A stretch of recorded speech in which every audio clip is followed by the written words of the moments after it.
అవకాశం లేదు. Yes sir. And bowling విషయానికి వస్తే రెండు టీమ్స్ లో కూడా బౌలింగ్ విభాగం ఏ విధంగా ఉంది? మొదట్లోనే చెప్పినట్టు రెండు టీంల యొక్క బౌలింగ్ యూనిట్ అనేటువంటిది చాలా బాగుంది. కాకపోతే హార్దిక్ పాండ్యా ముంబైకి కొంచెం ఒక రకంగా అంటే మొదటి first phase of the game match లో వాళ్ళు ఓడిపోయారు. బట్ అప్పుడు యాక్చువల్ గా హార్దిక్ పాండ్యా బౌలింగ్ చాలా ఎఫెక్టివ్ గా ఉంది. గమ్మత్ ఏంటి అంటే సెకండ్ ఫేజ్ వాళ్ళు గెలవటం మొదలు పెట్టినటువంటి సందర్భంలో ఆ ఢిల్లీతో జరిగినటువంటి match turning point for Mumbai Indians ఈ సీజన్ లో. సో అక్కడి నుంచి ఎందుకనో పాండ్యా రిథమ్ కోల్పోయాడు బౌలింగ్ దాంట్లో. సో ఒకవేళ కనుక అది అతను కనుక రిథమ్ ని అందుకోగలిగేట్లయితే, ఎందుకంటే దీపక్ చహర్ ఉండనే ఉన్నాడు, ట్రెంట్ బౌల్ట్ అండ్ ఇది సో డెఫినెట్ గా they are the unstoppable and unplayable bowling unit Mumbai Indians కి. అలాగనే అటు ఈవెన్ సిరాజ్ నో డౌట్ అటు పర్పుల్ క్యాప్ లీడ్ లో లేకపోవచ్చు కాక, but most of the dot balls ఈసారి సర్ప్రైజింగ్ గా పవర్ ప్లే లో 3 ఓవర్లు వేసుకున్నాడు అతను. సహజంగా ఏ స్ట్రైక్ బౌలర్ అయినా కూడా 2 ఓవర్లు వేస్తాడు. బుమ్రాని exceptional. Bumrah because to maintain that physical fitness ఒక్కొక్క ఓవరేజ్ అతను చాలా జాగ్రత్తగా ఒక గాజు బొమ్మని చూసినట్టు చూసుకుంటూ ఉన్నారు. అతన్ని కనుక పక్కన పెట్టినట్టు సహజంగా ఏ బౌలర్ అయినా కానీ 2 ఓవర్లు వేసుకుంటాడు. బట్ మీరు గమనిస్తే కనుక గిల్ అతనికి ఫస్ట్ 3 ఓవర్స్ ఇచ్చేస్తూ ఉన్నాడు. అంటే 5th over also bowling Siraj.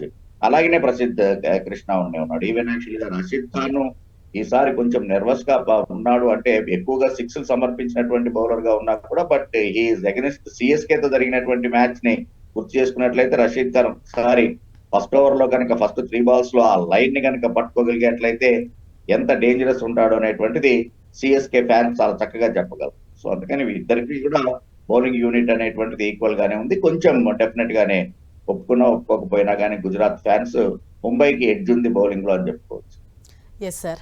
And ఇవాళ జరగబోయే ఈ మ్యాచ్ రెండు టీమ్స్ కి కూడా డూ ఆర్ డై మ్యాచ్ కాబట్టి, ఎలిమినేటర్ మ్యాచ్ కాబట్టి, లాస్ట్ ఫ్యూ మ్యాచెస్ నుంచి చూస్తున్నట్లయితే రెండు టీమ్స్ పర్ఫార్మెన్స్ ఓవరాల్ గా ఏ విధంగా ఉంది?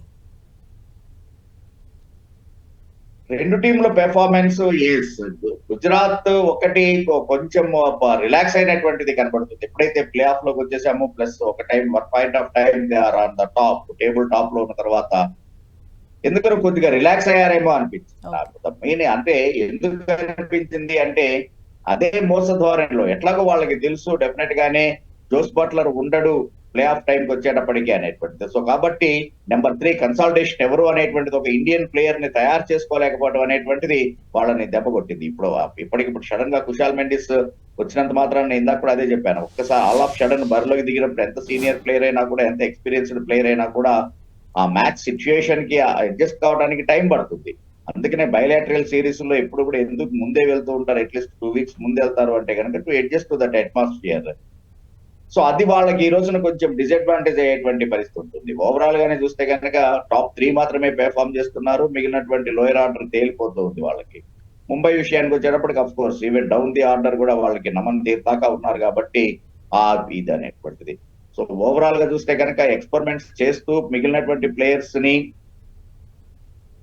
చక్కగా అంటే గ్రూమ్ చేసుకుంటూ ప్లే ఆఫ్ దగ్గరికి వచ్చేటప్పటికి స్ట్రాంగ్ గా తయారు చేసుకున్నటువంటి టీము ముంబై అయ్యేట్లయితే, ఎట్లాగో నేను ప్లే ఆఫ్ కి వచ్చాను కదా, సో కాబట్టి దానిలో అదే మూసద్వారంలో వెళ్తూ ఎక్స్పెరిమెంట్ చేయకుండా ఒక రకమైనటువంటి ఇదిలో వెళ్తూ ఒత్తిడిలో ఉన్నటువంటిది గుజరాత్ టైటాన్స్. Okay sir.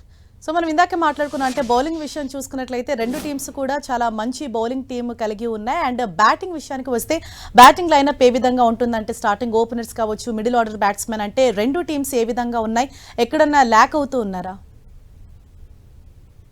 అదే చెప్పుకునేటువంటిది జోస్ బట్లర్ లేనటువంటి లోటు. ఇప్పుడు రికల్టన్ అండ్ విల్ జాక్స్ లేకపోయినా కూడా దాన్ని పూరించగలిగినటువంటి ఇండియన్ బ్యాటింగ్ ఇదైనటువంటిది. ముంబై ఇండియన్స్ విజయాల్లో ఇండియన్ బ్యాటింగ్ యొక్క ఇది ఎక్కువ ఉంది. ఈవెన్ యాక్చువల్ గా for that matter bowling unit కూడా ఇండియన్ బౌలర్స్ సక్సెస్ అవడం అనేటువంటిది ముంబైకి ఉన్నటువంటి plus point. Even impact player గా వచ్చినా కూడా అశ్విని కుమార్ డెఫినెట్ గానే చాలా అద్భుతమైనటువంటి బౌలింగ్ చేస్తూ ఉన్నాడు. సో అందుకని ఇంపాక్ట్ ప్లేయర్ గా వచ్చినటువంటి బౌలర్ కూడా బౌలింగ్ చేసేటువంటి ఇదిగా ఉన్నటువంటిది దానికి. అటు గుజరాత్ విషయానికి వచ్చేటప్పటికి అటు బ్యాటింగ్ లో చివరి దాకా పరీక్ష పడకపోవడం అనేటువంటిది వాళ్ళకి ఇబ్బంది అయినటువంటిది. ఓన్లీ 2 బౌలర్స్ మీదే, సిరాజ్ అండ్ ప్రసిద్ధ్ కృష్ణ మీద మాత్రమే ఎక్కువగా డిపెండ్ అవడం అనేటువంటిది. ఎందుకంటే నెక్స్ట్ వాళ్ళకు ఉన్నటువంటి స్ట్రైక్ బౌలర్ అంతగా ఇది లేకపోవడం. సో ఈవెన్ యాక్చువల్ గా లాస్ట్ మ్యాచ్ చూస్తే కనుక మీరు టెవాటియా బౌలింగ్ చేశాడు అంటేనే యూ కెన్ అండర్స్టాండ్ వాళ్ళ బౌలింగ్ కంపేర్ చేసుకుంటే కనుక ఎంత వీక్ గా ఉంది అనేటువంటిది. సో అందుకని ఆ యాంగిల్లో రెండు టీముల్లో చూసుకున్నప్పుడు ఎస్ ముంబై కొంచెం ప్రతి కాన్ఫిడెంట్ స్టేజ్ లో ఒక కంఫర్ట్ జోన్ లో ఉంది అని చెప్పుకోవచ్చు.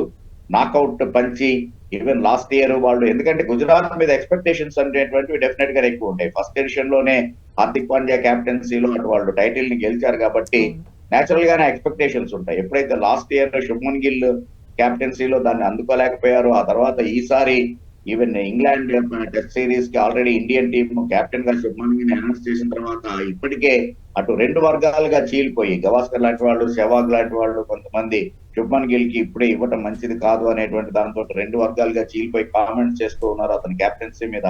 So Gill is a point to prove. కేవలం ఈ ఐపీఎల్ టైటిల్ గెలవడం అనేటువంటిది కాదు, సో క్యాప్టెన్స్ మెటీరియల్ ని నేను అనేటువంటి ప్రూవ్ చేసుకోవాల్సినటువంటి ఎడిషనల్ బర్డెన్ తోటి ఉన్నాడు. అదే అటు హార్దిక్ పాండ్యా విషయానికి వచ్చేటప్పటికి, ముంబై లెడ్ హార్దిక్ పాండ్యా విషయానికి వచ్చేటప్పటికి he is not in the test squad.